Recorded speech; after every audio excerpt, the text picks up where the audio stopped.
One, two, three, fun, two.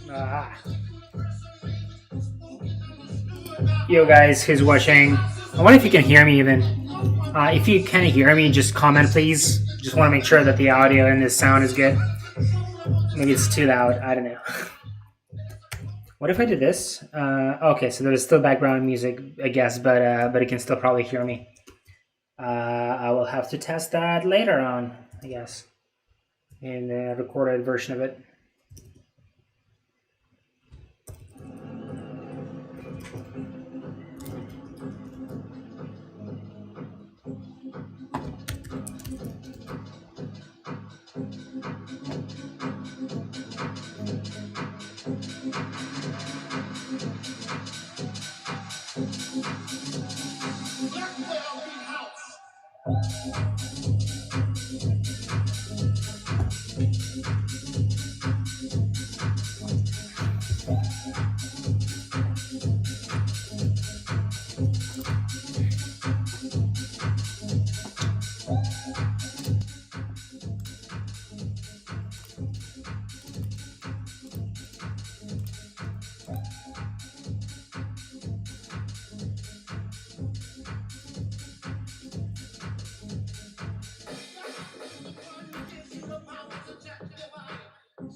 Wow. Oh, I see.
Alright, let's see. Does this sound better or worse? 1, 2, 3, 4, 5, 6, 7. I don't know.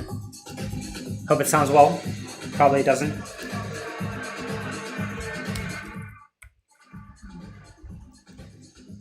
I think I need to be like maybe coding in silence and just put the background music like this, and this will be the better way to hear me. But I think not a lot of people have dialed in right now. I'm streaming all across different channels.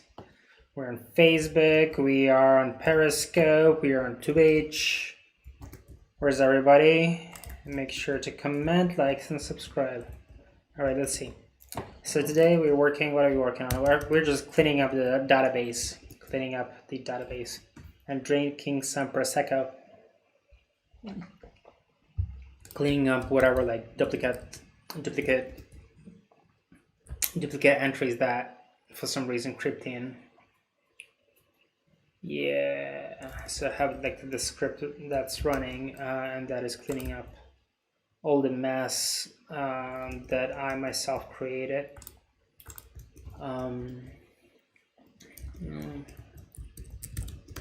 Let's see, where are we?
Oh.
Thanks for tuning in into the channel.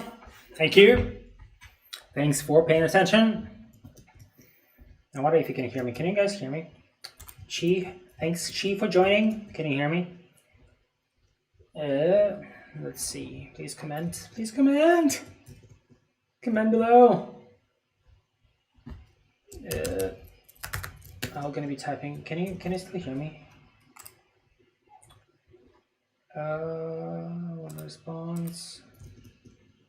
Response, please. Can you hear me? Can you hear me? Can you hear me? Can you hear me? I guess it's a no. It's a sad no. So sad. Oh, okay. Nice. Nice.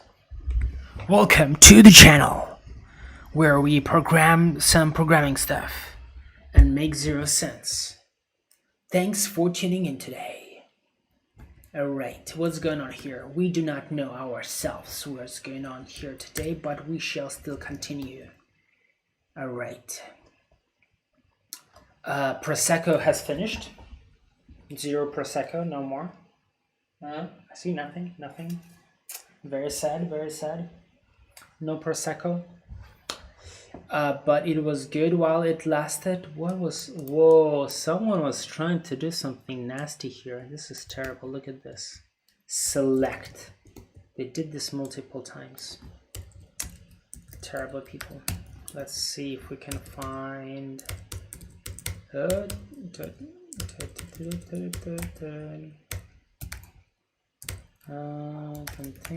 contains... What's going on?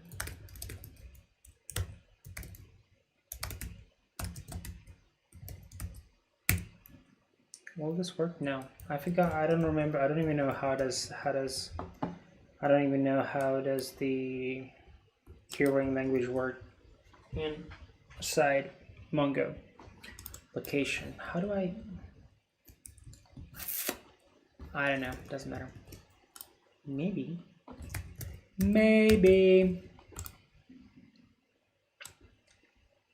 Nice try. What? Fuck. Stop. No. Oh my god. Plus 100.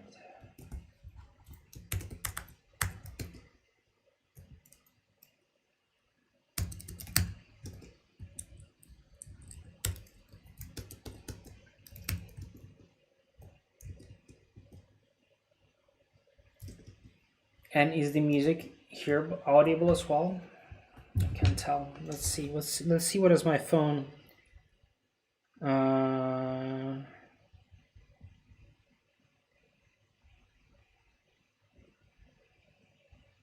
What's going on?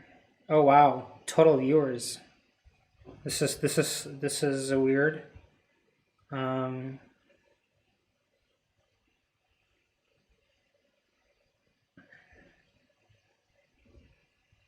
No, it only says that there are 2 viewers right now. Very sad, very sad. Let's see. Maybe...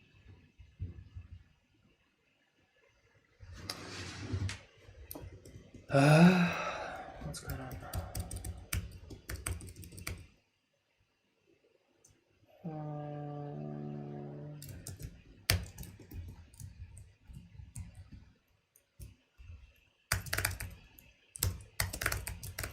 I think that's over the time of the show overall.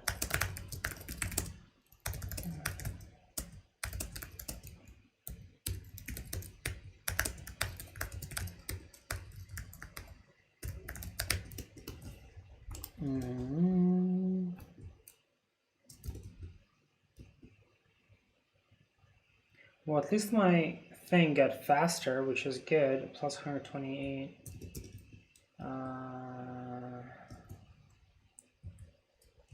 It's another 120, 140, 150.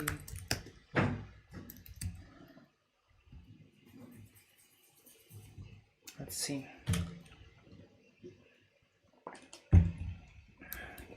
Is the music in background still nice, or is it not nice?